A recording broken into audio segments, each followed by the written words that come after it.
Assalamualaikum warahmatullahi wabarakatuh. Di sini kami akan mempresentasikan tentang stem cell.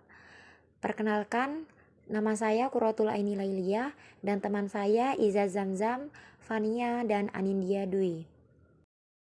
Pengertian stem cell. Stem cell adalah sel-sel yang menjamin selalu ada pengganti yang atas sel-sel tubuh yang mati. Kita dapat mengambil contoh sel-sel permukaan kulit kita sebagai sel-sel yang memiliki rentang hidup pendek. Terkadang, kita mengalami luka yang mempercepat kematian sel-sel kulit di mana luka tersebut berada. Sumber stem cell 1. Sel puncak embrio. Sel ini berasal dari embrio yang berusia 3-5 hari. Saat itu embrio biasanya hanya memiliki sekitar 150 sel.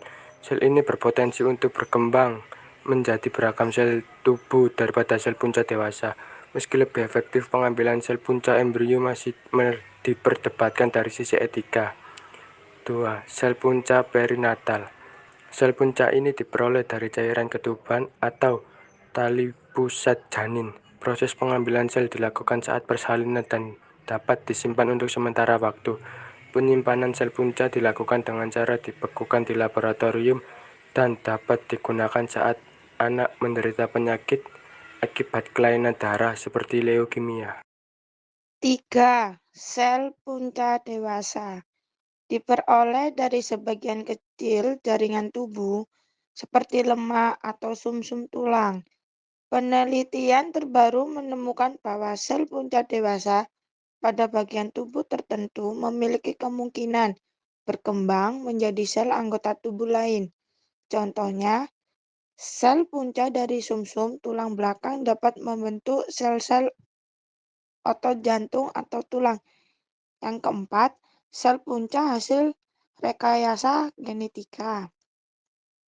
Dengan kemajuan teknologi biomolekular, sel dewasa kini dapat dibentuk ulang menyerupai sel embrio yang memiliki karakteristik sel punca.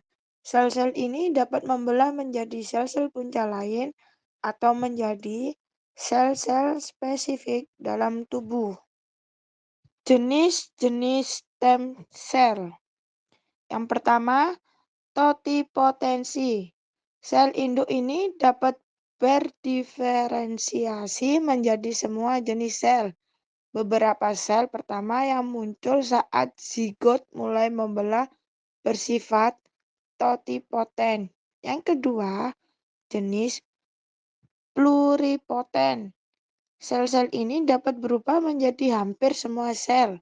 Sel dari embrio awal bersifat pluripoten. Jenis yang ketiga, multipoten. Multipoten, sel-sel ini dapat berdiferensiasi menjadi keluarga sel yang terkait erat. Sel induk hematopoietik dewasa, misalnya bisa menjadi sel darah merah dan putih atau trombosit.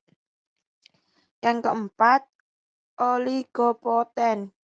Oligopoten ini dapat berdiferensiasi menjadi beberapa jenis sel yang berbeda. Sel induk limfoid atau nyeleoid dewasa dapat melakukan ini.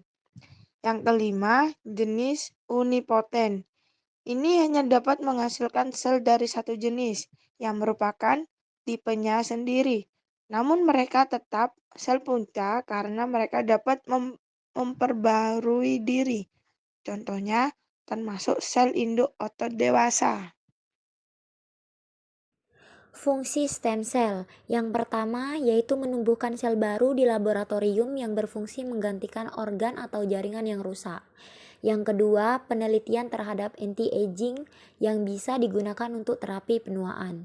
Yang ketiga, memperbaiki bagian organ yang tidak berfungsi dengan baik. Yang keempat, meneliti bagaimana atau mengapa penyakit tertentu berkembang menjadi sel kanker. Dan yang terakhir, mengatasi masalah gangguan pernafasan.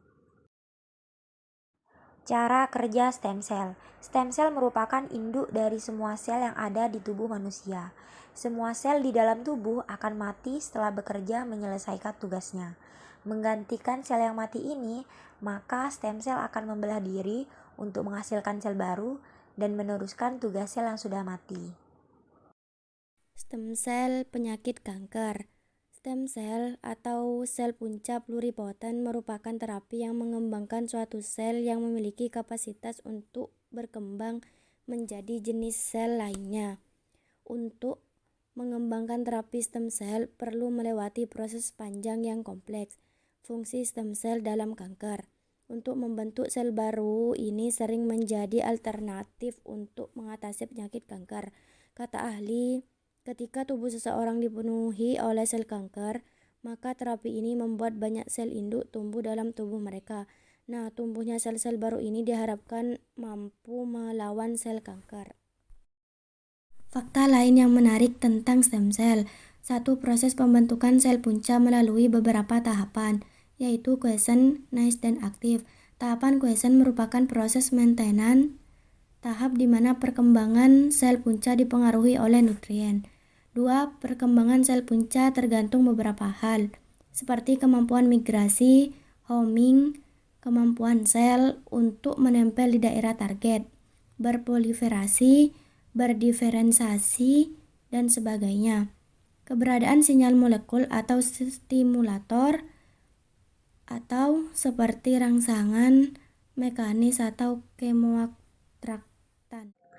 Sekian dari kelompok kami. Apabila ada salah kata atau salah dalam penyampaian materi, kami mohon maaf. Wassalamualaikum warahmatullahi wabarakatuh.